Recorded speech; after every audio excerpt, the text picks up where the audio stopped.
So when we look at, one of the tools I have is a personalized college coach service that's based on which schools will offer you the most need-based or merit-based aid. Very often that'll be followed by a coaching session with the student to say effectively, here's based on where your parents are financially and the opportunities where you might get the most money, here's a list of schools and so on and so forth. And shifting that mindset to of a merit-based search to say, go where you're celebrated, not where you're tolerated. And when they do that, right? That's clever. Big difference. Oh, big man. difference, right? Yeah. So if you go where you're celebrated, how you're celebrated is in tens of thousands of dollars.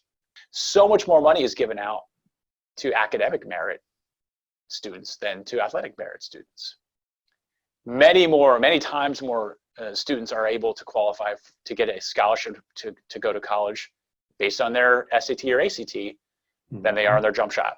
And why I talk about sophomore year, the sooner you can create a list of schools that you know you can pay for and give that to your kid and say, all right, you can fall in love with any one of these schools. The emotional connection between a kid and the school they apply to, and even with the parents sometimes, and the school that their child applies to, is really weird. And it's there, right?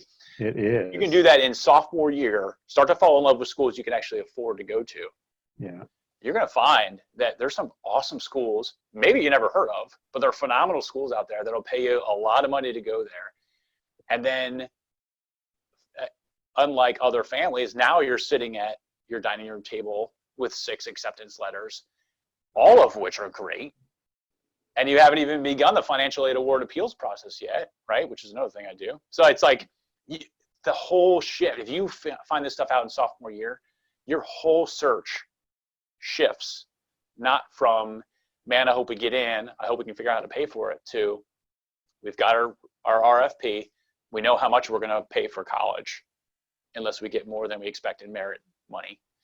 And we're waiting to see who wants who is going to be lucky enough to have our kid go there. It just totally changes the dynamic. And it's, I like messing with people's heads like that.